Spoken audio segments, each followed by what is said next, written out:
I get to introduce our Reverend Joanne Faith, that's her middle name, Boruck, and she is going to surprise us and talk about transcendent purpose. Oh,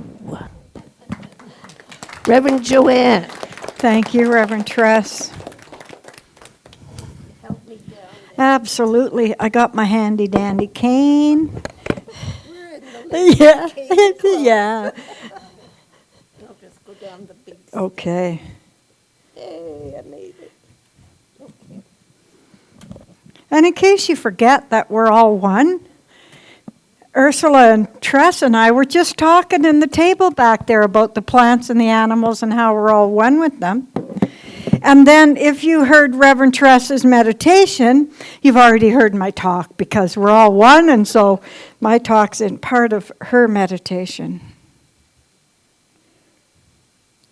I got to find my...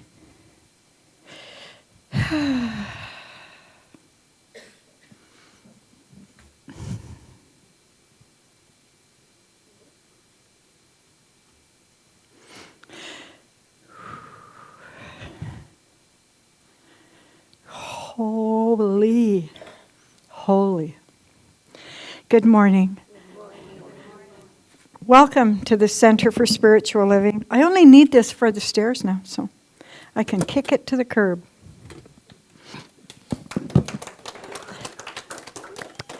I invite you to join me as I take this sign off the wall, awakening humanity to its spiritual magnificence. I'm taking that sign off the wall and I put it in my heart when I wrote my talk. And I'm going to break it down into steps. There's 2 and 3 and 5 and 2.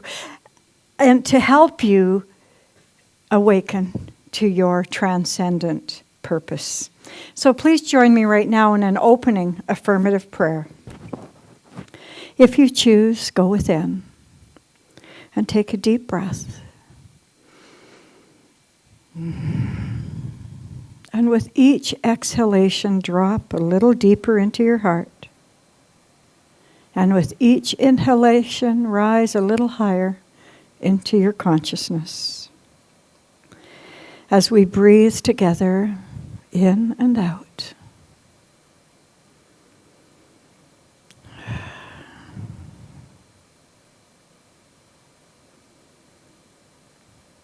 Thank you.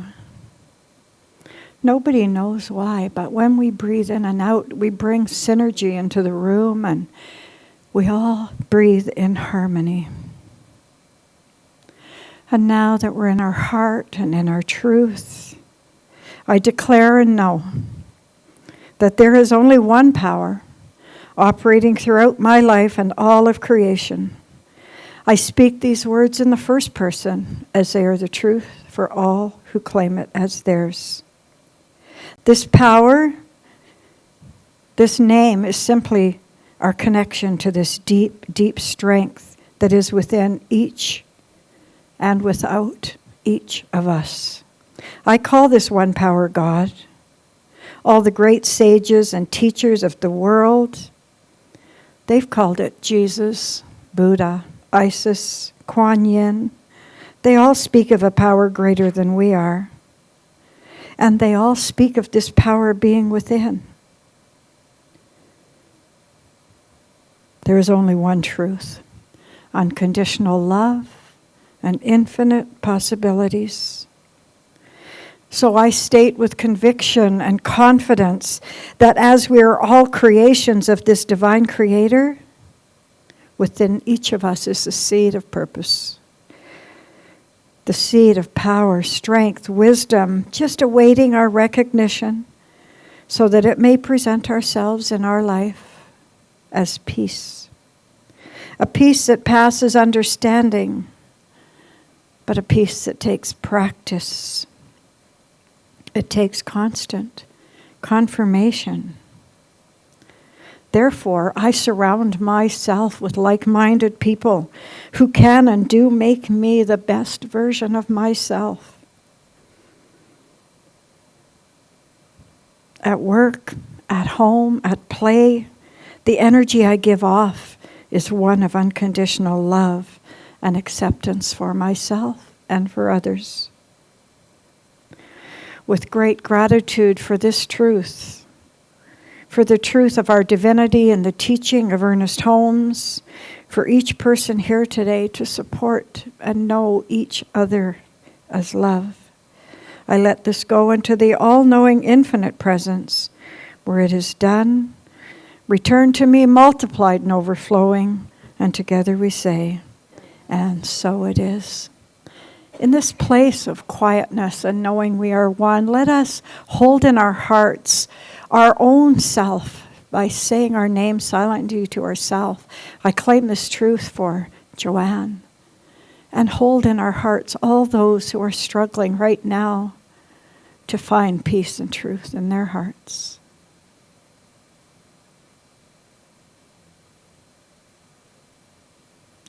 All those who are climbing the ladder of truth and overcoming health, love, financial, creative obstacles, we remove them all with the light of love.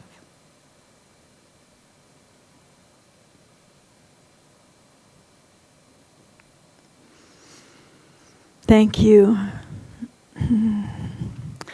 Transcendent purpose. What an amazing word, eh? I saw it on the ministers. We have this ministers listserv. And they sent out this picture, and it was just exquisite. It was, one of those energetic pictures with all the orbs. And underneath it said, transcendent purpose. And I saw it, and it just I don't know, it just took me back. And I thought, I was looking for a title for this month. I think this month is so magnificent. It's so celebratory because we enter into the time of resurrection. And that's a message for us too. It's about religious resurrection, but I wondered how can we interpret that in our own life so that we know that we can rise again too. So I looked up the word transcendent purpose, and it says it's going beyond. It's exceeding the limits of human experience. And here's the first 3 steps. There's 3 kinds of transcendence purpose. First, there's the ego. You have to transcend your ego. And the next is yourself. While we transcend our purpose with ourself, we have to remove ourself from the equation and open ourselves to a bigger experience. And the other is beyond space and time. Wow, that's a tough one. We live in space and time, and we measure everything by time. I remember reading once that they invented a clock just so they could tell you were late. That's what my kids said. Every house in my clock had a different time, and my son Gary said to his sister and brother, it's always a different time at Mom's house, and you're always late when you get home. It doesn't matter. But Peter came, changed all my clocks. Now they're all on time. So transcendence takes you and helps you connect to a larger universe and provides meaning to your life. To rise above, to go beyond, to exceed or excel. And it sounds like something that's hard to attain. But really, it's just another way to look at your purpose. I think we have a personal purpose, a job purpose, and I think we have a soul purpose, but I also think we have a higher purpose. And I've done a few talks about that. If you think that you know what's for your greatest and highest good, well, if you multiply that by about 1 million, that's what Creator God's higher purpose is for your life. So we want to look past your life purpose, even past your soul purpose. And what is my purpose on this earth with everybody here? So personally, I relate it to this way. And I think I have to interject here and say, the thing that we teach here is, they talk about, some people say there's no Bible out there. But we do believe some of the words in the Bible, but what we do is a metaphysical approach to Christianity.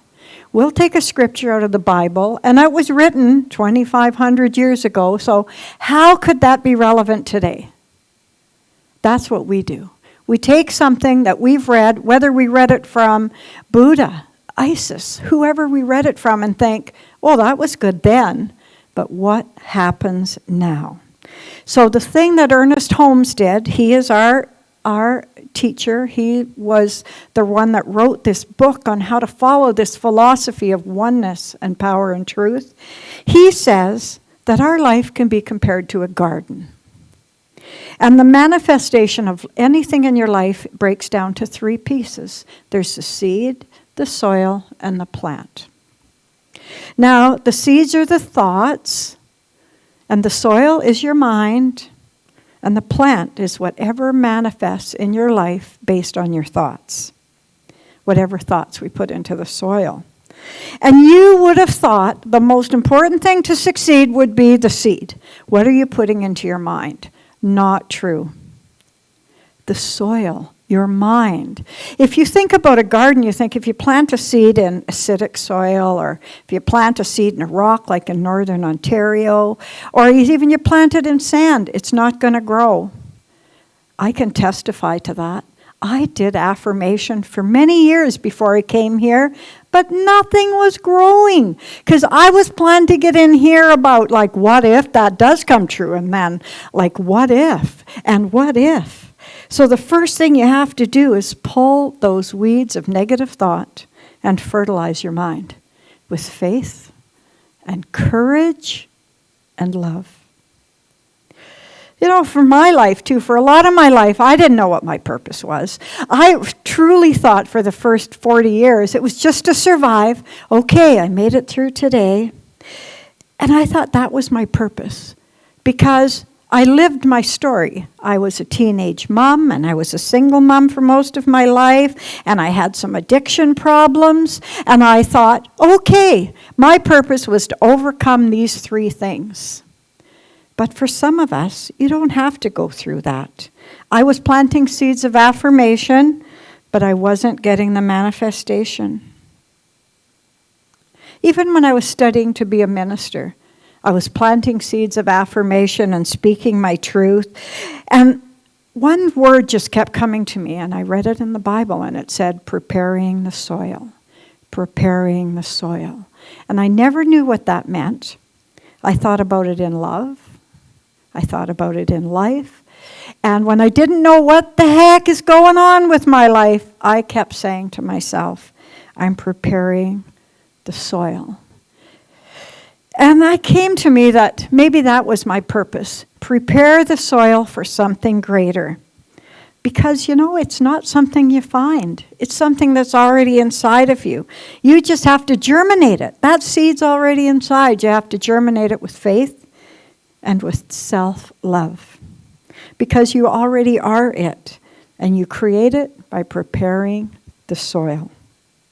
The concept of preparing the soil, I found that in the Bible because I thought, where did that come from?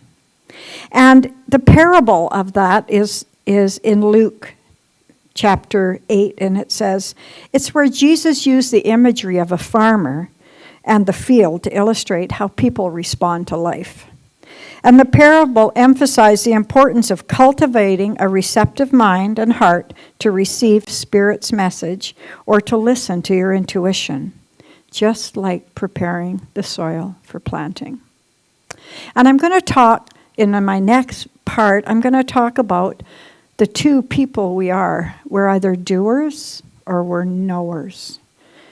We used to think we were doers and beers, but there's more to being, you have to know. So, are we doers or knowers? Doers plant the seeds, and knowers receive the message and listen to their intuition. Preparing the soil. In Galatians chapter 5 it says, to prepare the soil is to plant seeds of righteousness so that we can produce a vast harvest of fruit, which is love, joy, peace, patience, gentleness, goodness, faithfulness, and self-control. Wow. I didn't know how important that phrase was to me.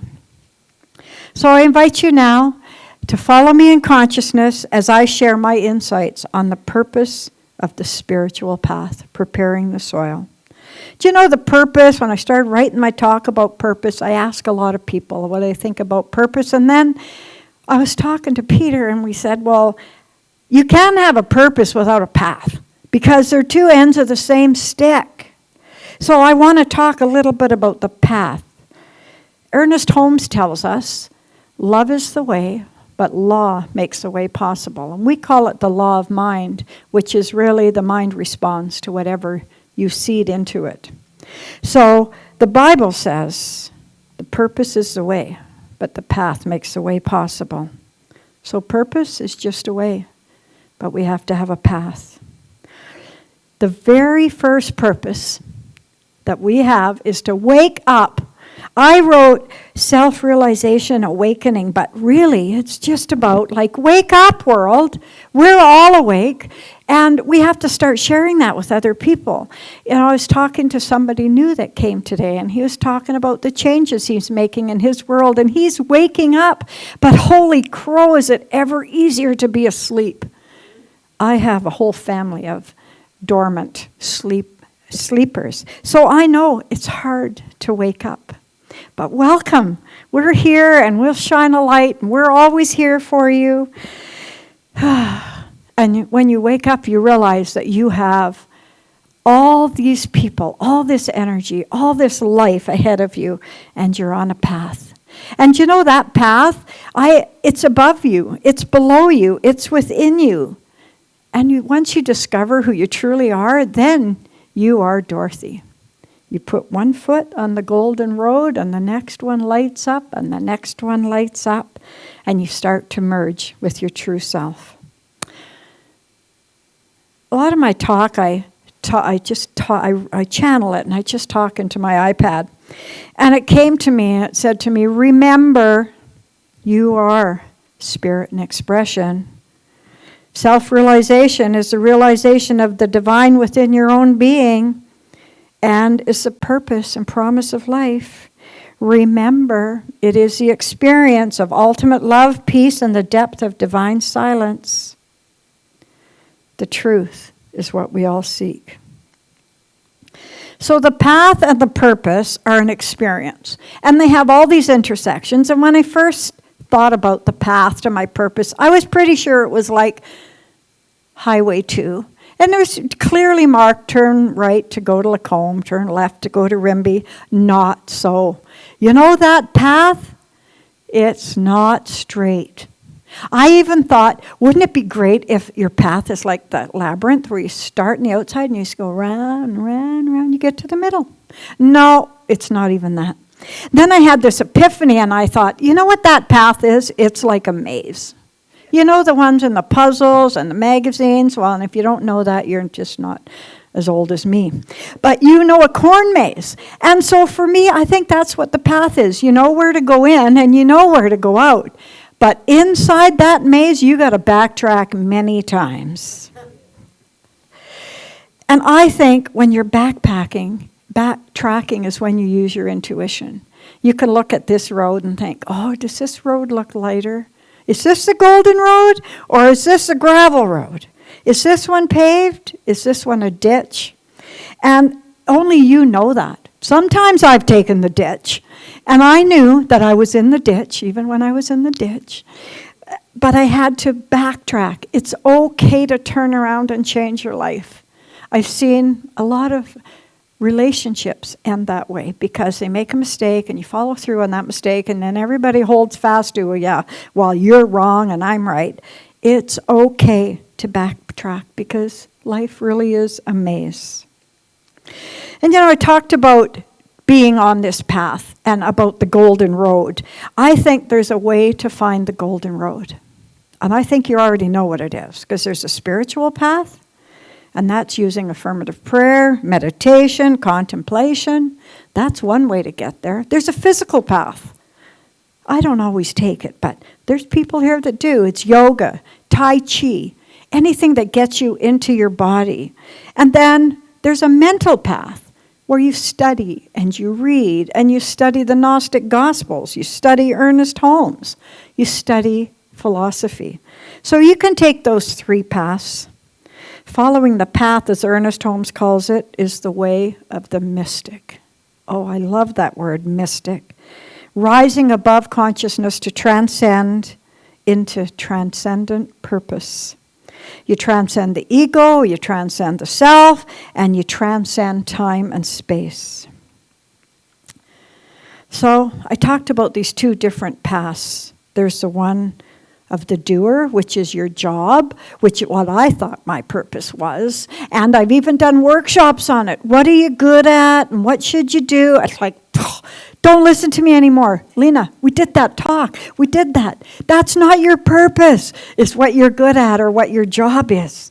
Your purpose is to rise above time and space. You are a knower. That's your purpose. Your purpose is to be a mystic. Do you know the doer mostly works in the material world, in the physical world, and it uses its physical body as the motor. But the mystic follows an inner path. There's no motor. There's just love pushing you forward. When you have to pull something to you, you're a doer. When something pushes you to a spiritual path, you're a mystic. The knower and the doer, we want them both to become one because we live in the physical world. So we want to be able to bring that mystical thought into our world and work. Unless you had an enlightened childhood or an adolescence, you're programmed to be doers. We're all programmed. And we seed that spiritual idea in our mind to be the doer. But let's replant that soil with the seed of mysticism, of the knower. Transcendent purpose is the knower. It's the mystic within. You know, Ernest Holmes defines a mystic as one who perceives the truth without a mental process. You just walk through the world, and that's not true, and that's true, and arrives at a spiritual realization, which translates to a mystic as one who sees the truth and knows that he knows the I am. I am, I am, I am. That's spiritual truth. And it's not a destination. It's a realization. William James, a philosopher, he says that a mystic is one who has a deep inner sense of life and unity with the whole. And that goes back to transcendent purpose, rising above time and space and knowing that we're all one, and anything we ever want is already inside of us. But how do we germinate that? So the mystical path. And it can be defined in 5 steps. So we've done 2 steps and 3 steps, and now the big one. The 5 steps to the spiritual path. The first one was awakening, and I talked about that. Ernest Holmes says, until we awake to the fact that we are one in nature with the divine, we shan't find our way in life. Wake up. So, you know, the spiritual awakening, if you're here, you've had a spiritual awakening. So you're already on the path. It's the beginning of the path. And for some, it might be gradual. Took me 40 years and looking around and seeing the young people. And for some, it's like, I'm not waiting until I'm 40. I want to be on that path now. And for some, it happens during a spiritual initiation ceremony, like a baptism. Kathy and Floyd and Ursula had a baptism. That was a real spiritual awakening. I cried. Kathy cried. But not for everybody. Sometimes it's this holy time of Easter where we're reminded about rebirth, the resurrection, and the inspiration to do the same thing. Others have this awakening because of something that happened in their life. And that was me, a critical incident. I remember reading that once, or maybe my sisters told me. You only get spiritual when something crappy happens to you. And I took that to heart, and I thought, well, what happened to me? Well, I don't know if everybody knows. Most people know here. 3 big things happened to me. When I was 12, I drowned, and I was brought back. But I saw the light. I saw the curtains. And I had a deeper understanding of who I was. And then I conceived my son at 15. I thought, holy crap, what was that about? And I became a little more interested in what life had to deal for me. And then I had an addiction I had to deal with. And that was the third thing. And I thought, okay, I give up. Can you teach me how to be the person I want to be? I want to know oneness. I want to know divinity. I want to know spirit. I want to know God. And I have to tell you that all through this, I was, reading leaves and reading cards and doing healing, doing all the right things. Inside, I was a mess. So awakening, what woke you up to come here? And what continues to wake you up? That's the biggest one.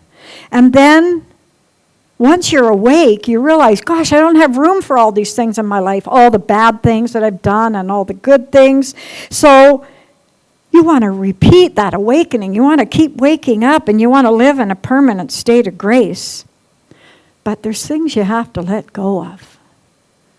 Whether it's a person, a place, a job, an attachment to a certain person, you just have to let go of it. And it's important to know you don't have to really physically give up anything. All you have to give up is the attachment to it.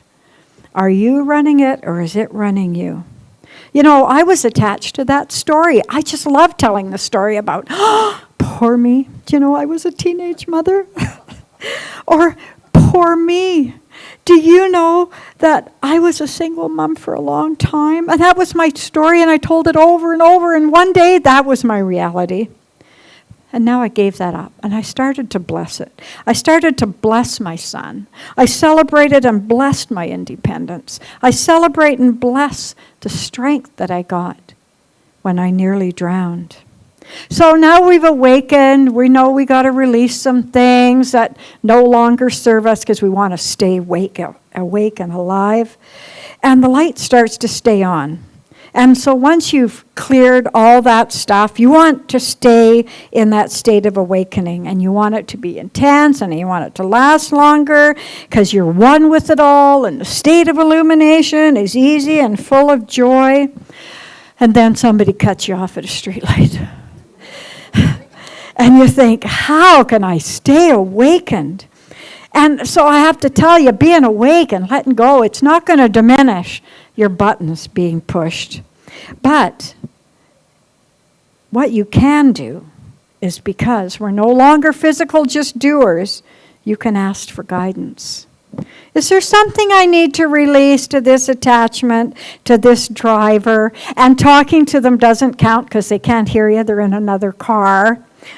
When you're awake and you let go of what no longer serves you, then the light stays on. And you go through things in life, but they don't trigger you the same way.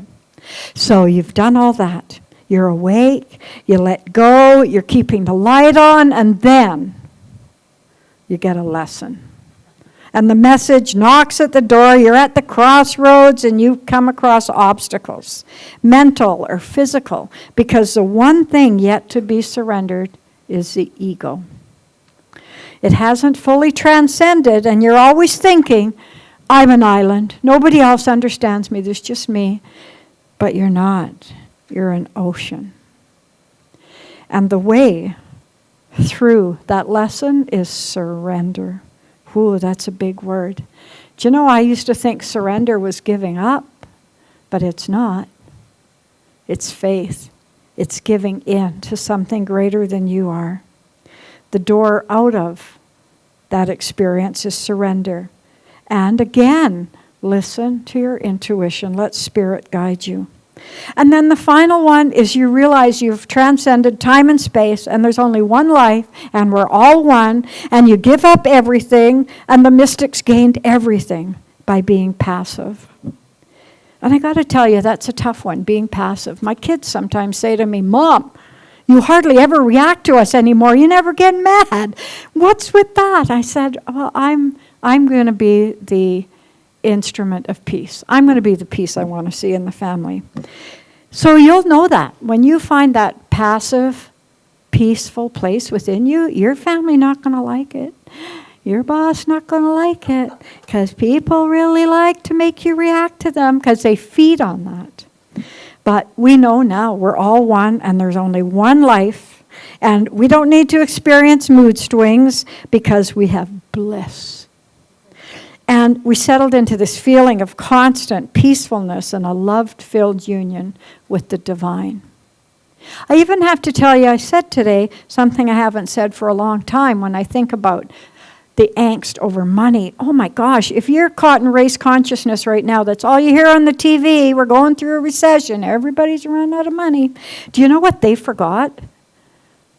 That our income is not our source. Our income's what we put in the bank, but our source is limitless.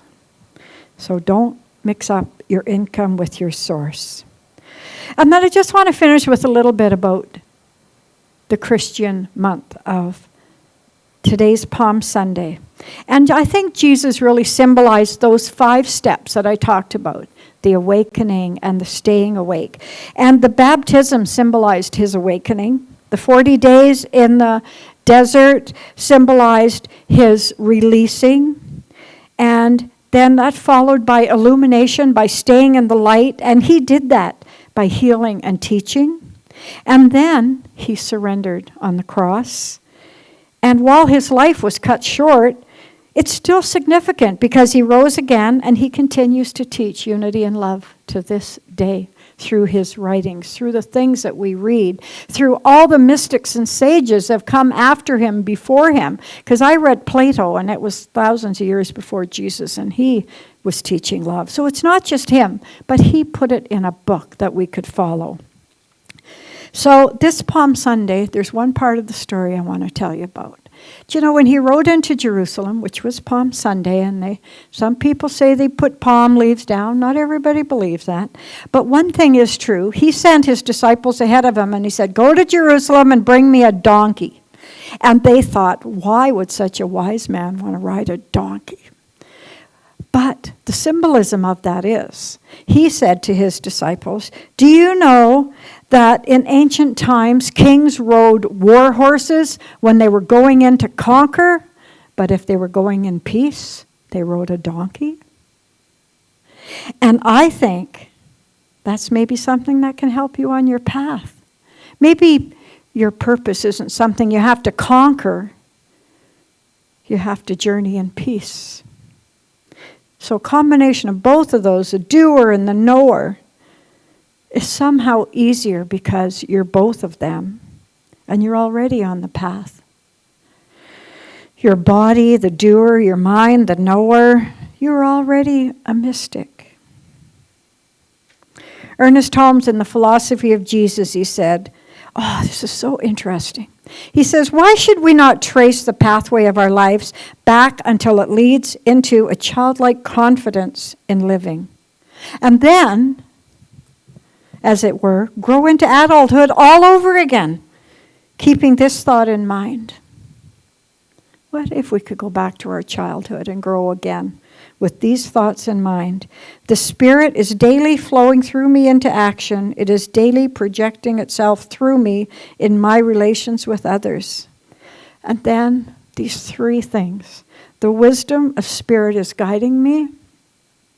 The power of Spirit is guarding me. The presence of Spirit goes before me and prepares the way. I just have to repeat that. The wisdom of Spirit is guiding me.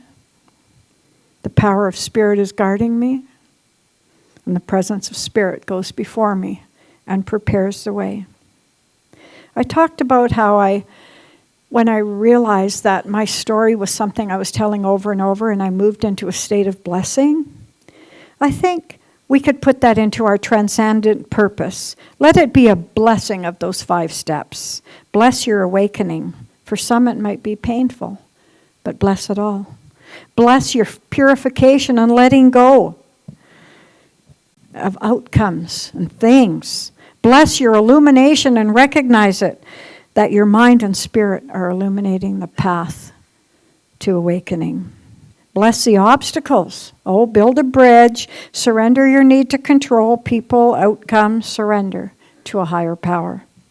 And bless the unity of all life. One mind, one spirit, one God, one life. Bless them all. Daniel Steiner Rass says, blessing is the lifeblood throbbing through the universe.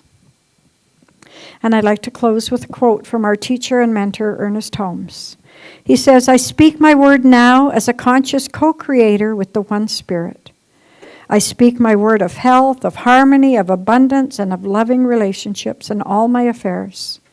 I know wherever I go and whatever I do, the loving presence and power of the one Spirit is with me. My life is blessed now and always. The wisdom of Spirit is guiding me. The power of Spirit's guarding me. And the presence of Spirit goes before me and prepares the way. Thank you. I am Reverend Joanne, faith, peace, and love Boruck. And I choose transcendence. And so it is.